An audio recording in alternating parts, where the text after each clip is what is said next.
Bismillah. Assalamualaikum warahmatullahi wabarakatuh. Alhamdulillahi rabbil alamin. Huwallazi ja'ala al-laila wan-nahara khilfatan liman arada an yadhakkara aw arada syukura. Asyhadu an la ilaha illallah wahdahu la syarika lah, al-malikul haqqul mubin, wa asyhadu anna Muhammadan abduhu wa rasuluh, shadiqul wa'dil amin. Allahumma salli wa sallim ala nabiyyina wa habibina sayyidina Muhammadin wa ala alihi wa sahbihi ajma'in. Wa qala Allah ta'ala fil Qur'anil Karim, a'udzu billahi minasy syaithanir rajim.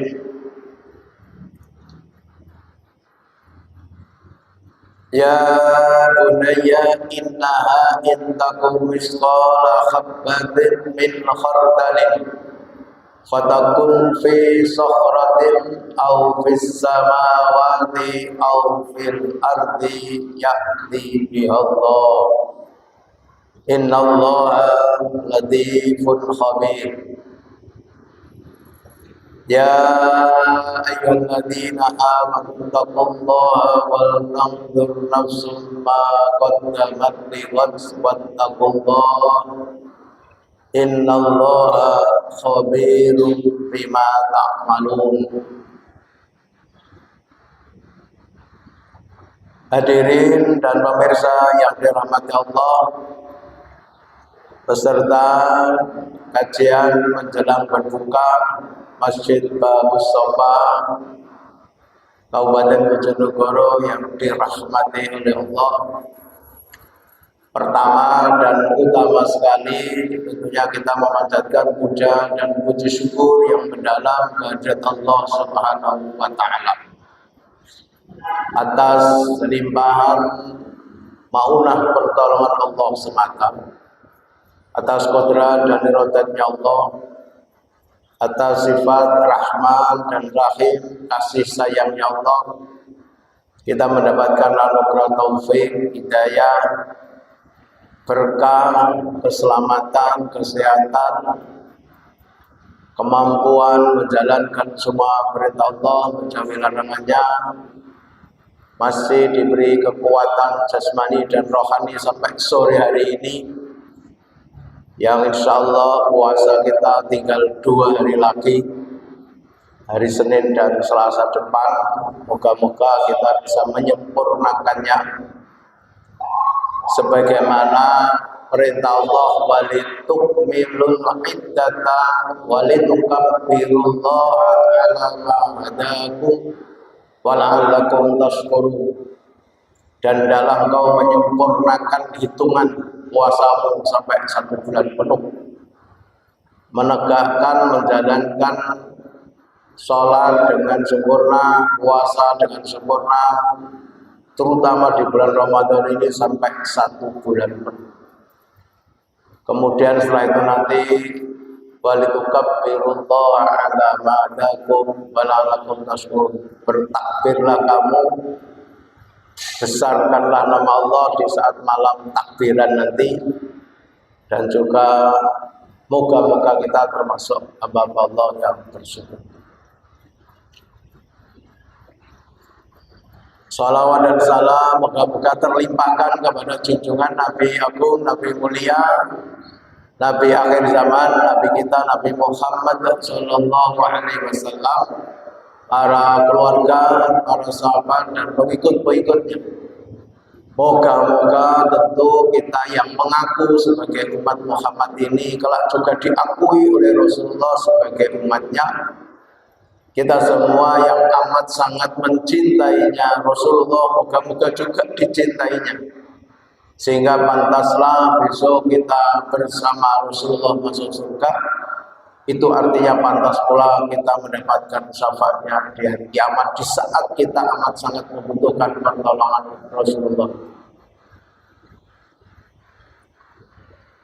Bapak Ibu yang dirahmati Allah, tema kita kajian pada sore hari ini tentang nilai-nilai kejujuran sebagai bagian dari hikmah kita melaksanakan Syahrir Ramadan tahun ini. Di antara hikmah puasa Ramadan sangat banyak sekali, mungkin oleh sebagian para pemateri sebelumnya sudah disampaikan, mulai tentu nomor satu mendapatkan ketakwaan, karena memang goal tujuan akhir dari puasa adalah kita akan bertakwa. Yang kedua, kita mendapatkan ampunan Allah setahun yang lalu. Di atas yang lain, setahun yang akan datang diampuni dosa-dosa, kesalahan, kekhilafan kita oleh Allah Subhanahu wa taala. Yang ketiga, kita akan menjadikan manusia yang semakin taat beribadah, karena kita selama Ramadan ini digembleng, di-training masuk kawah condro timko, yang tentu setelah ini kita akan praktekkan hasil dari training ini 11 bulan yang akan datang. Betapa kita sia-sia manakala kita bergembira, berbahagia di bulan suci Ramadan. Ibarat kita bangga waktu jadi mahasiswa diterima di perguruan tinggi yang bergengsi, diterima di UI, di UGM, di ITB, di IPB, di UNER, di ITS, Unbra dan sebagainya, senang. Lalu menjalani kuliah juga dengan senang, apalagi di prodi kedokteran, di prodi yang bergengsi yang lain lah. Tapi apakah setelah lulus akan tetap berada di perguruan tinggi itu? Tidak. Tentu kita harus keluar, harus mempraktekkan hasil pendidikan kita di ranah aplikatif di masyarakat. Ini artinya berarti kalau kita puasa di bulan Ramadan dengan bergembira, berbahagia, terutama saat kita berbuka, berbahagia saat kita berhari raya, berbahagia saat nanti berjumpa Allah di surga. Sebelum kita berjumpa Allah di surga, tentu yang harus kita praktekkan adalah hasil dari puasa Ramadan kita 1 bulan penuh itu seperti apa prakteknya 11 bulan yang akan datang. Maka kata kunci yang sangat harus kita perhatikan di akhir Ramadan seperti ini sampai nanti awal Syawal adalah kata istiqomah. Terus ajak, terus menjalankan akidah yang kuat, ibadah yang sempurna dan berakhlak karimah walaupun Ramadan sudah usai. Sebagai bentuk keberhasilan puasa kita, tetap kita istiqomahkan 11 bulan yang akan datang dari semua amal ibadah, amal soleh selama bulan Ramadan. Imam Syafi'i bahkan sampai mengingatkan supaya kita jangan sampai, bahkan Imam Syafi'i menyebut celakalah orang-orang yang kenal Allah itu hanya di bulan suci Ramadan. Celaka, dianggap celaka. Kenapa kira-kira kok Imam Syafi'i menyebut celakalah orang yang kenal Allah hanya di bulan Ramadan? Semangatnya ibadah karena dum-duman pahala yang besar di bulan Ramadan, pasca Ramadan selesai, ya selesai. Tidak. Ingat, setelah Ramadan kita tetap butuh Allah. Kita tetap butuh pertolongan Allah. Allahus Samad, Allah tempat bergantung. Menggantungkan apa? Menggantungkan suatu keperluan, kebutuhan hidup kita yang amat sangat penting, yang kita tidak bisa memenuhi dan mencukupinya sendiri. Apa ibu-ibu? Apa bapak-bapak kira-kira kebutuhan pokok hidup kita yang sangat penting dalam hidup kita, yang kita nggak bisa memenuhinya sendiri kecuali hanya pertolongan Allah. Malaikat Jibril aja nggak bisa membantu kita. Nabi Muhammad gak akan bisa bantu kita. Nabi-nabi yang lain juga gak bisa. Apalagi hanya orang tua kita, apalagi hanya Pak Polisi, Pak Tentara, hanya manusia, jenderal, presiden sekalipun gak bisa bantu kita. Dalam urusan apa? Apa Bu? Dalam urusan nyawa, urusan kehidupan kita, urusan ruh. Yas'alunaka 'anir ruh, qulir ruhu min amri rabbi. Wa ma utitu minal ilmi illa qalil. Ruh itu haknya Allah, pengetahuannya Allah, yang bisa memberinya Allah, yang bisa membuat juga Allah. Maka ketergantungan kita kepada Allah terus menerus sepanjang hidup. Mohon diberikan umur yang panjang, dan itu artinya juga memohon kepada Allah supaya kita istiqomah dalam mengabdi beribadah, supaya segala permohonan kita ditolong oleh Allah. Bapak Ibu yang dirahmati Allah, kembali ke tema kita. Insya Allah kita sudah mulai awal sadar, mulai awal Ramadan sadar, mulai awal Ramadan tahu bahwa puasa ini hanya diperuntukkan orang-orang yang beriman. Khitab atau yang dituju oleh Allah, perintah itu hanya untuk yang beriman. Ya ayyuhalladzina amanu, wahai orang-orang yang beriman. Yang tidak beriman tidak wahai. Hanya orang yang beriman, bukan hanya orang Islam. Apalagi bukan ya ayyuhannas, bukan untuk manusia, bukan. Sehingga kalau ada manusia di sekitar kita tidak puasa, di siang hari bolong makan, minum, rokok, enak-enaknya di pasar, itu orang makan dengan enaknya di warung. Ya boleh jadi karena dia manusia, boleh jadi dia juga Islam, KTP-nya, tetapi boleh jadi imannya masih perlu di-refresh, dipertanyakan. Ini iman model apa? Model KW berapa imannya kan? Kalau kita orang yang beriman, iman kita kokoh, kuat, tebal, hebat, pasti kita akan menjalankan ibadah siang Ramadan dengan sempurna. Karena insya Allah hanya orang yang beriman sajalah memang yang ditakdirkan Allah atau didesain oleh Allah untuk bisa berpuasa dengan sempurna. Di mana letaknya? Ya karena puasa itu ibadah rahasia. Yang tahu hanya Allah dengan kita. Mungkin istri kita, suami kita, anak kita, bapak kita, ibu kita, tetangga kita, teman akrab kita, mungkin tidak tahu kalau yang mengaku puasa itu ternyata berbohong. Di dalam kamar ternyata minum, kamarnya dikunci, nggak ada yang lihat. Kalau tidak punya iman, boleh jadi seperti itu. Ya, seperti yang saya ceritakan kemarin itu ya, sudah atau belum saya ceritakan di sini. Ada seorang bapak sama ibu, anaknya kecil, ya umur 8 tahun gitu, pagi-pagi sahur bersama. Di siang hari sang bapak di tempat pekerjaannya, dalam perjalanan di pekerjaannya, nggak kuat menahan nafsu lapar, nafsu hausnya. Akhirnya dilihat ada warung, walaupun ditutup geber, kelihatan berapa penghuninya, karena kakinya kelihatan. Akhirnya bergabunglah bapak itu moka bersama. Nah, nanti pas adzan maghrib jangan kan berbuka bersama. Ini moka bersama. Dan pada saat sudah sore hari pulang, maghrib tiba, anaknya lalu nyeletuk, ayah, aku hari ini puasaku 1 hari ya, mulai tadi sahur sampai maghrib ini ya. Bapaknya mau wenengnya sampai di klub nggak komentar. Katanya mengatakan aku di awan wes buka tondok kan gitu ya. Itu kalau nggak punya iman begitu. Kalau imannya nggak kuat begitu.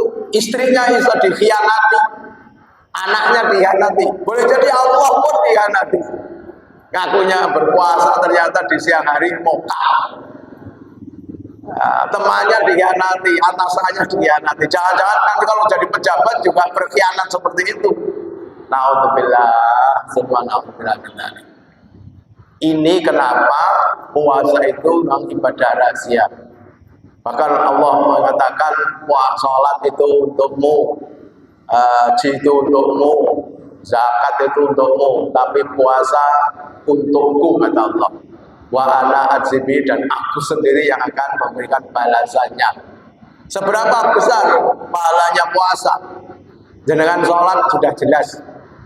Naik sendiri diberi pahala 1, berjamaah 27. Bersedekah diberi pahala 700 kali, bahkan yudhaifu lima yasa, lebih dari itu. Jenengan berbuat kebaikan, apapun kebaikan, pahalanya 10 kali. Man jaa bi hasanatin falahu asyru amsalih. Diberi pahala 10 kali. Baca Al-Qur'an 1 huruf 10 kali pahala. Bersolawat 1 kali salat diberi pahala 10 kali kebaikan. Tetapi untuk puasa berapa pahalanya? Sebesar kualitas puasa panjenengan. Nek puasane puasa awam, puasanya meninggal makan minum dan berkumpul sama suami istri, atau hal yang membatalkan puasa tapi kualitasnya ya belum baik, ya boleh jadi sekedar gugur kewajiban.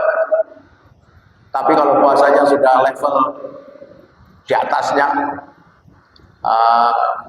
berpuasa pula panca inderanya, berpuasa pula seluruh anggota tubuhnya, apalagi puasa khusus puasa pula hatinya, dari memikirkan, dari merenungkan, dari membatinkan hal-hal yang tidak baik, berniat tidak baik saja tidak ada.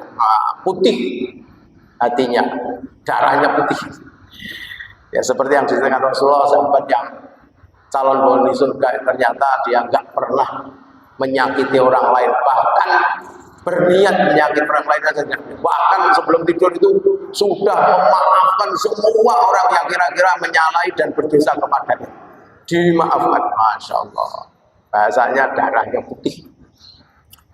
Bapak-Ibu yang dirahmati Allah, kaitannya dengan kejujuran pasti. Kalau orang puasa itu akan menjadikan pribadi-pribadi yang jujur dimanapun dan kapanpun. Bukan hanya di bulan Ramadan, bahkan nanti hasilnya ya 11 bulan setelah Ramadan. Bukan hanya di waktu puasa di siang hari, di malam hari pun juga akan jadi hamba Allah yang jujur. Karena orang yang berpuasa itu intinya dia merasakan dari iman sebagai pondasi puasanya yang sukses adalah orang-orang yang muraqabah. Orang-orang yang merasakan hadirnya Allah beserta dia. Allah menyebutkan innallaha ma'as sabirin. Allah bersama orang yang sabar. Sementara orang puasa itu pasti sabar. Sabar melawan hawa nafsu, makan, minum, berkumpul suami istri, dan sabar dari hal yang membatalkan puasa. Innallaha lama'al muhsinin. Allah akan senantiasa berserta orang-orang yang ihsan. Orang yang puasa pasti dia akan berlaku ihsan. Apa ihsan itu? Anta'budallah ka'annaka tarahu fa illam takun tarahu fa innahu yaraka. Engkau beribadah kepada Allah seakan-akan melihat Allah, seakan-akan berkomunikasi dengan Allah, seakan-akan berdiskusi dengan Allah, seakan-akan berhadapan-hadapan dengan Allah, seakan-akan mi'raj menghadap Allah. Kalau tidak bisa melihat Allah, ya memang nggak bisa. Di dunia ini manusia belum bisa melihat Allah. Kalau di surga nanti ila rabbiyah nadhirah pasti melihat Allah. Kalau tidak bisa melihat Allah, yakin seyakin-yakinnya bahwa Allah melihat kamu, melihat kita. Nah itulah ihsan. Kalau orang sudah bisa ihsan seperti ini, dimanapun, kapanpun merasa diawasi Allah, merasa dilihat Allah, pasti dia tidak akan berbuat salah, akan berdosa. Termasuk yang berkali-kali disampaikan, kalau sholat umpamanya itu aplikasi dari ihsan. Orang yang menegakkan sholat dengan sempurna, sudah ikhlas betul niatnya, sudah tidak ada riya, sholatnya khusyuk, sholatnya penuh dengan penghayatan, dan sholatnya istiqomah, maka orang sholat itu tanha anil faksa wal munkar. Dia akan terhindar dari perbuatan keji dan munkar. Kenapa terhindar keji dan munkar? Ya karena orang sholat itu mulai dari awal sholat takbiratul ihram saja Allahu Akbar, sadar dia sudah menghadap Allah, sadar dia sudah bermunajat dengan Allah, memuji bahwa yang akbar hanya Allah, yang maha besar Allah, nyadari bahwa dirinya kecil, dirinya dhaif, wa khuliqal insanu dhaifan. Kalau menyadari dirinya dhaif, artinya tidak pantas orang yang sudah menegakkan sholat, menegakkan puasa itu berlaku sombong. Gak ada yang kita sombongkan. Wa khuliqal insanu dhaifan. Manusia diciptakan dalam lemah, gak bisa apa-apa kita ini. Wong yang kita ucapkan setiap waktu, setiap saat kita mengucapkan la haula wala quwwata illa billah. Tidak ada daya, tidak ada kekuatan kecuali daya dan kekuatan dari Allah Subhanahu wa taala. Itu artinya sekali lagi kita ini lemah. Dan itu akhirnya kita menjadi wa ibadur rahmanil ladzina yamshuna 'alal ardi haunan wa idza khadabahumul jahiluna qalu salam. Orang-orang yang menegakkan siam, orang-orang yang berpuasa, orang yang sholat, orang-orang yang termasuk hamba Allah ibadur rahman adalah orang yang berjalan di muka bumi dengan tawadhu. Tidak ada sombong, tidak ada riya, tidak ada ujub pun tidak. Apalagi takabur. Artinya apa di situ? Karena merasakan hadirnya Allah yang Maha Akbar. Sampai nanti salam. Jangan kalau salam itu menghadap ke depan lurus, lalu mengucapkan Assalamualaikum warahmatullahi wabarakatuh sampai ke pipi kita dilihat oleh jamaah kita di belakang. Artinya hampir semua orang yang ada di depan kita lurus ke kanan sampai belakang kita separuh. Semua kita doakan selamat. Semua kita doakan mendapatkan rahmat kasih sayangnya Allah. Kita doakan mendapatkan berkahnya. Terus balik ke depan lagi. Terus mengucapkan Assalamualaikum warahmatullahi wabarakatuh sampai kiri. Pipi kita dilihat dari orang yang di belakang kita. Seluruh orang di depan sampai kiri kita doakan mendapatkan selamat, mendapatkan rahmat kasih sayang Allah dan berkahnya Allah. Itu artinya tidak pantaslah orang yang sudah sholat itu lalu setelah sholat masih menyakiti orang lain, setelah sholat masih mendolimi orang lain, setelah sholat masih ya mengambil haknya orang lain. Nggak mungkin. Mau wis ditungani selamat mosok baru dijadikan musuh, mosok disakiti, mosok difitnah. Kembali ke puasa. Jadi insya Allah puasa itu menjadikan orang akan jadi hamba Allah jujur, karena dalam puasa itu standarnya adalah keimanan, dan keimanan itu menghendaki orang itu dalam pengawasan Allah dan pengawasan malaikatnya Allah. Kesadaran Allah dekatnya itu sampai seperti Quran surat Qaf ayat 16. Wa nahnu aqrabu ilaihi min hablil warid. Kami Allah itu lebih dekat dari urat leher kita. Urat leher kita itu sudah nempel di leher kita. Allah lebih dekat dari itu. Makanya kenapa sampai saya Siti Jenar dan penganut Al-Halad yang mengakui tentang wahdatul wujud, bersatunya hamba dengan Allah. Karena dia berkeyakinan bahwa Allah lebih dekat dari tulang leher kita. Ya berarti di dalam tubuh saya ada Allah. Nah, kalau di dalam tubuh saya ada Allah berarti ya saya ini Allah. Nah, ya enggak ngono, Bro, itu maksudnya. Maksudnya Allah itu memang tidak menempati satu ruang dan satu waktu terus, tapi berada di semua tempat. Fa aina ma tuwallu fasama wajhullah. Kemanapun panjenengan berada, di situ ada Allah. Itulah yang akan menjadikan kita jujur. Fa aina ma tuwallu fasama wajhullah. Memang antara Al-Qur'an, antara salat, antara keimanan, antara puasa ini satu paket yang enggak bisa dipisah. Orang kalau puasa hanya puasa doang, tidak didasari ilmu, tidak didasari akhlakul karimah, tidak didasari dengan keimanan, tidak didasari dengan pemahaman terhadap Al-Quran yang menyebutkan bahwa Quran surat Al-Baqarah ayat 215 itu fa'ainama tuwallu fasamma wajhullah. Kemanapun panjenengan berada di surga. Kiranya bapak-bapak, ibu-ibu yang dirahmati Allah, tentu memang banyak ayat Al-Quran yang menceritakan tentang bagaimana kejujuran itu semestinya ditegakkan. Kalau tadi Quran surat Al-Hasr ayat 18, wallahu khabirum bima ta'malun. Ustaz Rafiq apal. Wallahu khabirum bima ta'malun. Sesungguhnya Allah itu Maha mengetahui atas semua apa yang panjenengan perbuat. Kalau dalam Quran surat Luqman ayat 16, Luqman mengajari anaknya, ya bunayya innaha in taku misqala habbatin min khardalin fatakun fi sakhratin aw fis samawati aw fil ardi ya'ti bi Allah innallaha latifun khabir. Luqman Al-Hakim mengajarkan kepada anaknya, wahai anakku, jika kamu mengerjakan satu perbuatan sebesar biji zarrah, sebesar atom, sebesar molekul terkecil, satu besar zarrah, sebesar atom molekul terkecil tadi tersimpan fi sahratin di dalam batu yang besar, atau tersimpan di batu semar di alun-alun itu, au fis samawati, atau sebesar debu itu di atas langit, apalagi langit ketujuh sana, au fil ardi, atau di dalam perut bumi, ya'ti bi Allah, pasti akan diketahui Allah dan mendapatkan balasan Allah. Mohon maaf Bapak Ibu, jangankan apa yang kita perbuat dalam amal kegiatan kita, walaupun mendelik, bersembunyi, sesembunyi-sembunyinya di tempat yang tidak dilihat siapapun, Allah tahu. Apalagi yang ada di dalam hati kita. Wa intubdu ma fi anfusikum aw tukhfu yuhasibukum billah.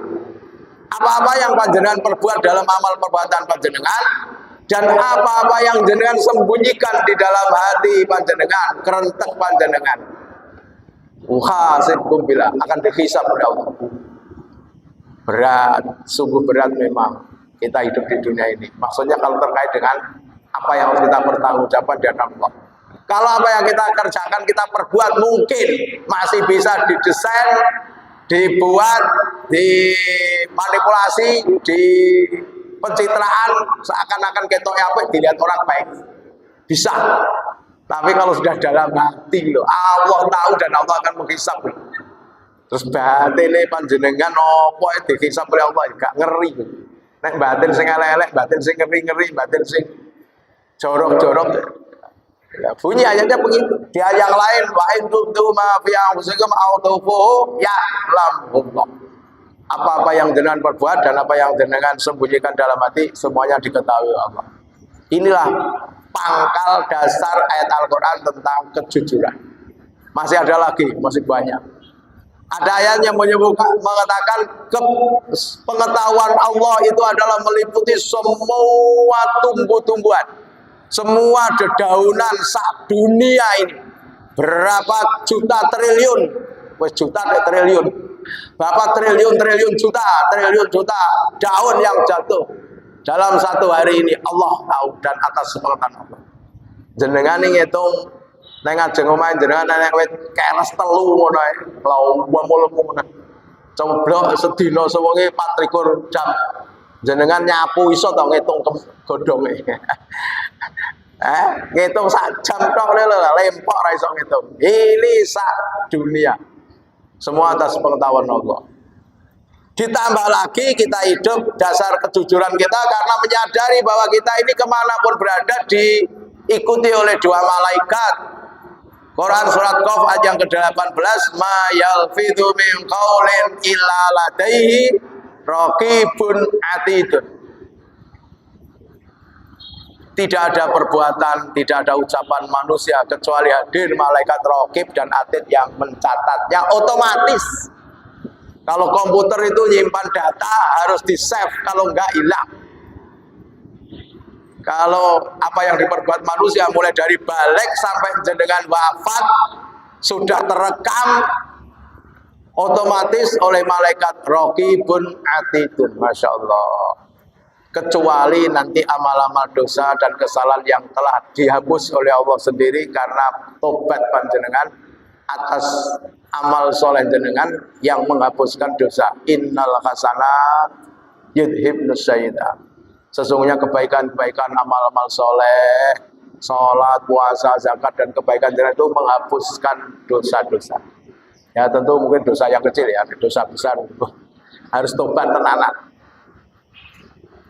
Bapak Ibu yang dirahmati Allah, kalau kita kembali kepada pengamalan orang jujur, kalau dalilnya tadi sudah banyak begitu ya, kita cuplik aja zamannya Umar bin Khattab, khalifah terbaik.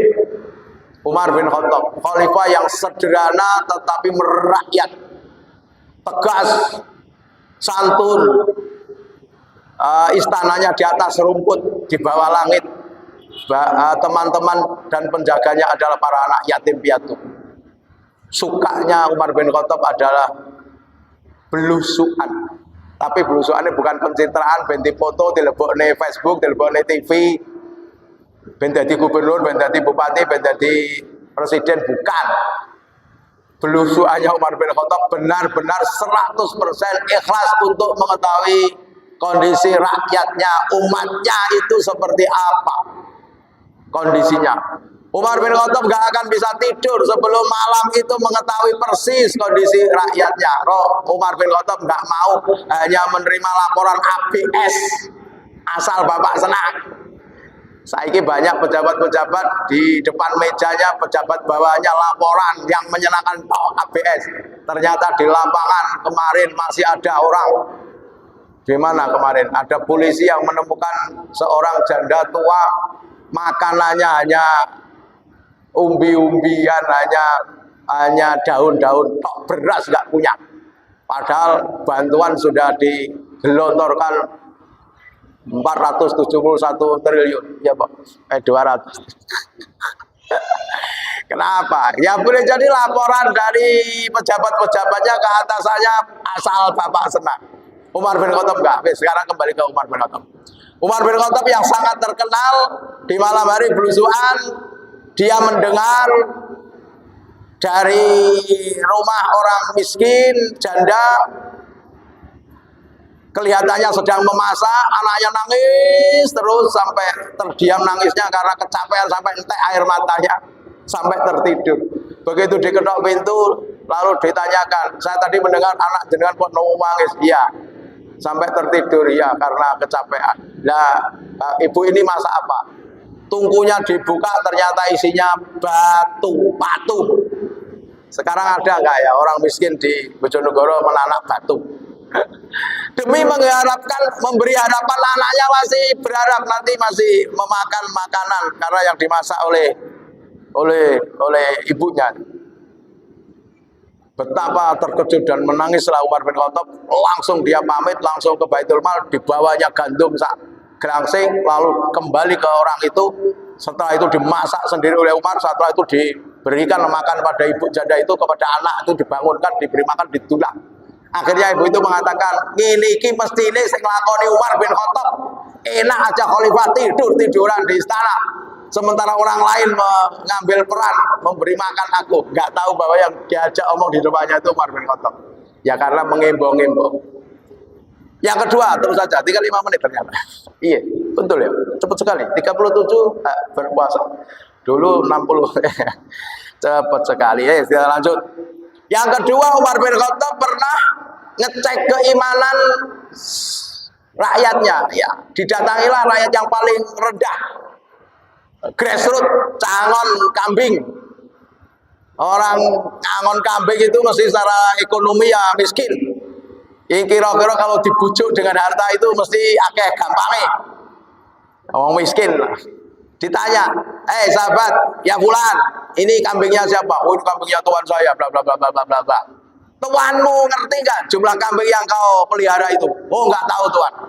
Tuan saya ini sangat kaya raya. Dia juga punya peternakan unta, dia punya kebun kurma, dia punya pabrik roti. Wah, kaya raya.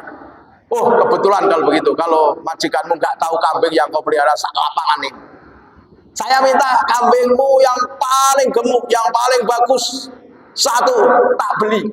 Kamu pasang harga berapa tak beli. Khalifah 5 juta sekalipun tak beli. Ternyata pengembala kambing itu matanya melotot. Tuan, Saya ini hanya memelihara kambing, menjaga keamanan kambing, menjaga keselamatan kambing. Hak prerogatif penjual kambing majikan saya, Tuhan. Umar bin Khattab batinnya dalam hati, Masya Allah, hebat betul ini pengembala kambing. Diujui ngono kok nggak kena. Dilanjutkan lagi, dilanjutkan. Ini. Seandainya majikanmu kok tahu, kok ngerti bahwa kambingmu hilang, kambingmu dimakan serigala gitu loh. Bilang aja, nek perlu saya tak hadir di depan majikanmu, saya menjadi saksi dengan mata kepala saya melihat kambingmu dimakan serigala. Itu kalau cangon Sportjo ya langsung bilang gini, ternyata apa? Pengembala kambing malah matanya melotot, muara sambil nunjuk-nunjuk. Itu khalifah didudingi cangon ya. Tuhan itu bagaimana? Allah di mana? Fa'aina Allah. Wah, itu kata-kata yang sangat berkesan adalah fa'aina Allah. Di mana Allah? Jadi cewek-cewek, seandainya kamu mau dikerjain sama pacarmu gitu naik tengah hutan, teriaklah yang keras, fa'aina Allah. Di mana Allah gitu. Pasti melayu pacarmu ya. Insya Allah gitu. Luar biasa. Belum lagi bapak-bapak ibu insya Allah sudah tahu dengar tentang bagaimana dulu Ibrahim bin Adham dalam hal menegakkan kejujuran, dalam hal keimanan ini. Pernah mengecek santrinya yang buahnya itu ada satu santri yang amat sangat diistimewakan. Dan ternyata santri yang diistimewakan itu adalah karena sudah menyadari dirinya dipantau, dilihat, disaksikan Allah Subhanahu wa taala. Jadi kunci dari kejujuran itu adalah hadirnya Allah bersama kita. Kita menyadari bahwa Allah bersama kita, fa'aina ma tuwallu fasamatullah. Insyaallah nanti pasca Ramadan setelah Syawal kejujuran tetap kita pegang. Jujur sekali lagi bukan hanya karena dilihat atasan, dilihat manusia, dilihat orang lain, tetapi kita dilihat oleh Allah. Moga-moga kejujuran kita di bulan Ramadan ini mengantarkan kita menjadi manusia-manusia takwa yang 100%. Karena kita merasa dibersamai Allah dimanapun dan kapanpun. Dan moga-moga kejujuran itu menjadi jiwa sifat dari semua umat Islam di seluruh dunia atau minimal di Indonesia. Demikian kajian sore hari ini, karena sudah tiba waktunya adzan maghrib. Kurang lebihnya mohon maaf. Illa taufiq wal hidayah, nasrun minallah, illa taufiq wal hidayah. Assalamualaikum warahmatullahi wabarakatuh.